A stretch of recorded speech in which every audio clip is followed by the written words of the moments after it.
भाभी, यह क्या है? आपको शर्म नहीं आती? माँ की इतनी तबीयत खराब है और आप जाकर मायके में बैठ गई हो।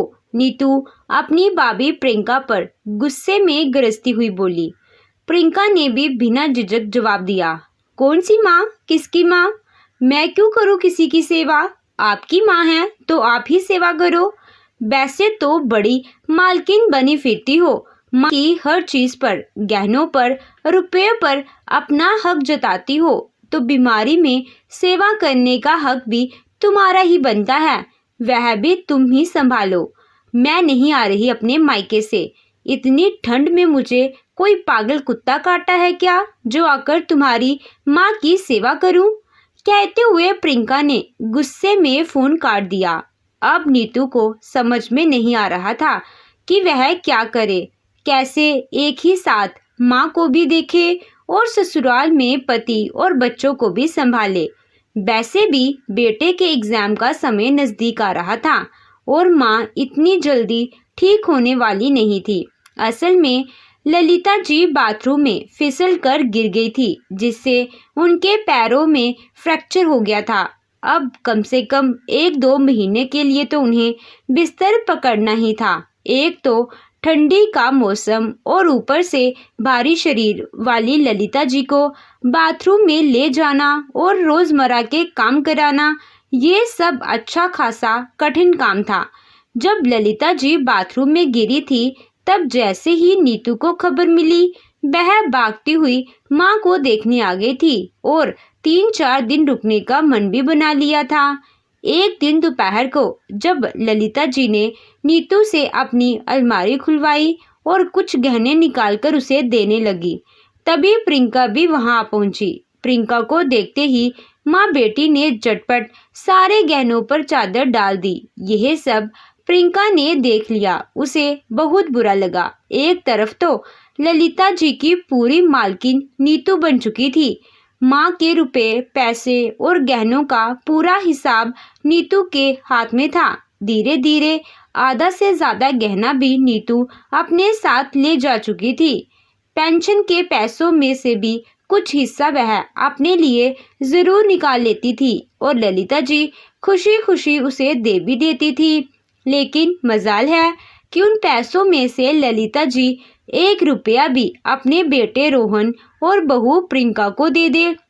अगर कभी ललिता जी का मन होता कि वह परिवार के लिए कुछ करे, तो नीतू उन्हें तुरंत रोक देती। नहीं माँ, बहुत मनमानी कर लिया आपने, अब भैया भाभी को खुद करने दीजिए, वह खुद संभाले अपना घर परिवार। आपको फालतू में अपने पैसे खर्च करने की जरूरत नहीं है, नहीं तो उनकी नजर आपके पैसों पर टिक जाएगी और बार बार आपसे पैसे मांगेंगे। ललिता जी भी बेटी की बातों में आ जाती। नीतू जानबूझकर इतनी मीठी बातें करती थी ताकि माँ अपने बेटे बहू पर कुछ खर्च ना करे, क्योंकि अगर माँ का पैसा बचा रहेगा तो भविष्य में वही नीतू का होगा। पैर टूटने का बहाना बनाकर नीतू 2 दिन की बात कह कर आई थी, लेकिन 1 हफ्ते से ज्यादा रुक गई थी। सेवा के नाम पर दिन भर बस आराम, गप्पे और स्वादिष्ट खाने का ऑर्डर चलता रहा। घर में नौकर भी रखा था, लेकिन उनसे मीठी बातें होती। प्रियंका के लिए ना ललिता जी के मन में प्यार था, ना सम्मान। ऐसे में प्रियंका को हमेशा ऐसा महसूस होता मानो वह इस घर की बहू नहीं, एक रोबोट हो, जिसे जब चाहे आदेश दिया जाए, ताने मारे जाएं और नजरअंदाज किया जाए। आखिरकार सहन शक्ति की भी एक सीमा होती है। प्रियंका ने जैसे ही कमरे में कदम रखा, ललिता जी और रितु ने झटपट गहनों पर चादर डाल दी। यह देखकर प्रियंका का दिल टूट गया। उसी पल उसका भरोसा, उसका अपनापन इन दोनों माँ बेटी से पूरी तरह से खत्म हो गया। ऐसा तो कोई गैर के साथ भी नहीं करता, जैसा मेरे साथ किया जा रहा है, वह सोचती रही। वह उल्टे पांव वापस लौट गई। आज तक उसने खुद को इतना अपमानित कभी महसूस नहीं किया था। शाम को जब नीतू ने माँ से कहा, माँ अब मैं कल चली जाऊंगी, 2 दिन बाद फिर आ जाऊंगी, आप चिंता मत करना, मैं आती जाती रहूंगी, तो यह सुनकर जैसे प्रियंका के मन में कोई बिजली सी कौंधी। उसने तुरंत अपना बैग पैक किया और ललिता जी के पास जाकर बोली, माँ जी, मैं एक दिन के लिए मायके जा रही हूँ। माँ की तबीयत खराब है, दीदी के जाने से पहले लौट आऊंगी। ललिता जी ने कुछ नहीं कहा क्योंकि उन्हें पूरा भरोसा था कि प्रियंका सुबह तक लौट आएगी। लेकिन अगला दिन चढ़ गया। सुबह से दोपहर हो गई, दोपहर से शाम, लेकिन प्रियंका का कोई अता पता नहीं। अब नीतू परेशान होने लगी। उसे ससुराल लौटना था, लेकिन प्रियंका गायब। वह बार बार प्रियंका को फोन लगा रही थी, मगर हर बार स्विच ऑफ है। आखिरकार ललिता जी झुंझलाकर प्रियंका की माँ को फोन करती है। फोन प्रियंका की माँ के बजाय खुद प्रियंका ने उठाया। बहू, तुम्हारे अंदर जरा भी शर्म बाकी है या नहीं? ललिता जी गुस्से में दहाड़ी। तुम्हें मेरी हालत का पता है, फिर भी झूठ बोलकर मायके में बैठ गई। नीतू सुबह से तुम्हारा इंतजार कर रही है, उसे जाना है। कुछ जिम्मेदारी है तुम्हें या नहीं? प्रियंका शांत लेकिन दृढ़ आवाज में बोली, माँ जी, मेरी माँ की तबीयत सच में खराब है, इसीलिए मैं नहीं आ पाऊंगी। और मुझे नहीं लगता कि जब तक उनकी तबीयत ठीक नहीं हो जाती मैं आ सकूंगी। दीदी को आप अपने पास ही रख लीजिए। फोन स्पीकर पर था। इतना सुनते ही नीतू झपटकर फोन ले लेती है और तमतमाकर बोली, भाभी, ये कैसी बातें कर रही हो आप? कुछ समझ है आपको? इस घर की बहू हो, कुछ जिम्मेदारी का एहसास है कि नहीं? माँ बिस्तर से उठ नहीं सकती, चल फिर नहीं सकती, उन्हें आपकी जरूरत है, और आप बहाना बनाकर मायके जा बैठी। ऐसी बहू होती है भला? प्रियंका ने हंसते हुए उत्तर दिया। दीदी, कौन माँ? किसकी माँ? कैसी माँ? वो आपकी माँ है, मेरी नहीं। बहू तो बहुत दूर की बात है, उन्होंने मुझे कभी घर का सदस्य भी नहीं माना। उनके लिए तो सब कुछ आप ही हैं, और आपके लिए सब कुछ आपकी माँ। मैं क्या हूँ? मेरी क्या औकात? घर में मेरी भूमिका बस एक नौकरानी की है। झाड़ू पोछा, बर्तन, कपड़े, चाय नाश्ता देना, ना कोई सुख दुख बांट सकती हूँ।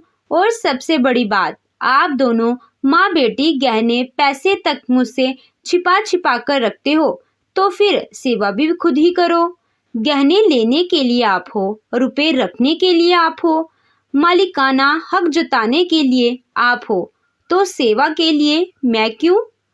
जब सब कुछ आप लोग ले रही हो तो सेवा भी ले जाकर खुद ही करो, मुझे नहीं करनी सेवा। कहते कहते प्रियंका ने बिना एक पल गवाए फोन काट दिया। प्रियंका की बात सुनकर ललिता जी के दिल में आग लग गई थी। वो बस शाम होने का इंतजार कर रही थी कि कब उनका बेटा रोहन घर लौटे। शाम को जैसे ही रोहन घर आया, ललिता जी और नीतू दोनों गुस्से से भरी बैठी थी। ललिता जी रोहन को देखते ही बोली, बेटा, बहुत अच्छा सिला दिया तेरी बीवी ने, ऐसी हालत में मुझे छोड़कर चली गई। मैं ये जिंदगी भर नहीं भूल पाऊंगी। क्या हुआ माँ? रोहन ने हैरानी से पूछा। नीतू तपाक से बोल पड़ी, ऐसी हालत में मायके जाकर बैठ गई। क्या ये होती है घर की जिम्मेदारी? लेकिन आप तो बीवी के गुलाम हो, भला क्यों बुलाओगे उन्हें? नीतू की बात सुन रोहन भी गुस्से में आ गया। सही कहा तुमने, हाँ, मैं बीवी का गुलाम हूँ और नहीं बुलाऊंगा उसे। क्यों बुलाऊं? तुम्हारे लिए तो वो इस घर की नौकरानी है ना, तो नौकर छुट्टी पर गया है, नहीं आएगा। लेकिन ध्यान से नहीं। रोहन का गुस्सा और आगे बढ़ा। और माँ, आपको भी सुन लेना चाहिए। आपने अपनी बेटी के आगे बेटे को हमेशा नजरअंदाज किया। रुपया पैसा गहने सब कुछ बेटी को दे डाला, हमसे कोई मतलब ही नहीं रहा। अब हम आपके भरोसे नहीं हैं। मैं और प्रियंका इस घर में अब नहीं रहेंगे। मैं ट्रांसफर करवा लूंगा और कहीं। इतना सुनते ही नीतू डर गई। नहीं भैया, ऐसा मत करो। माँ, इन्हें रोको। मैं अपना परिवार छोड़कर यहाँ नहीं रह सकती। मेरा बेटा है, पति है, मैं कैसे छोड़ सकती हूँ? लेकिन रोहन ने कोई जवाब नहीं दिया और अपने कमरे में चला गया। अब नीतू को कुछ समझ नहीं आया। उसने ललिता जी से कहा, माँ तुम ठीक हो जाओगी, मैं आपके लिए एक काम वाली रख देती हूँ, वह आपकी देखभाल करेगी। मैं बीच बीच में आती रहूंगी, लेकिन मैं अब यहाँ नहीं रह सकती। और फिर वह एक काम वाली लगाकर अपने ससुराल लौट गई। अब ललिता जी बिल्कुल अकेली रह गई थी। काम वाली सिर्फ काम कर देती थी, लेकिन बातें वह किसके साथ करती। अब वह मानसिक रूप से परेशान रहने लगी। नीतू भी अब फोन पर जल्दी जल्दी बात करके काट देती थी। बहू से तो पहले ही रिश्ता टूट चुका था। एक दिन ललिता जी ने रोहन को फोन किया और बड़ाई आवाज में बोली, बेटा माफ कर दो मुझे नहीं पता था कि मैं इतना गलत कर रही हूँ। बहू चाहे जैसी भी हो, लेकिन जब तक घर में थी, घर में रौनक थी। अब तुम दोनों घर वापस आ जाओ। माँ का रोना उनसे बर्दाश्त ना हुआ और वह दोनों घर वापस आ गए। जैसे ही यह बात नीतू को पता चली, वह तुरंत मायके आ गई और माँ के पास बैठते हुए बोली, माँ देखा, बहुत नखरे थे दोनों के, नहीं रह पाए ना बाहर, अब मुंह उठाकर आ गए। मैं तो कहती हूँ बिल्कुल बात मत करना इनसे, लगाम कसकर रखो। ललिता जी अब फूट पड़ी, मैं तुझे कितने दिन से बुला रही थी, तब तो तू आई नहीं। अब जैसे ही सुना कि रोहन प्रियंका वापस आ गए, बिना बुलाए दौड़ी चली आई। अब तेरी जरूरत नहीं है, जा अपने घर जा। सच कहूँ तो अब समझ में आ गया है, बहू लाख नालायक सही, लेकिन एक गिलास पानी बहू ही देती है, बेटी नहीं।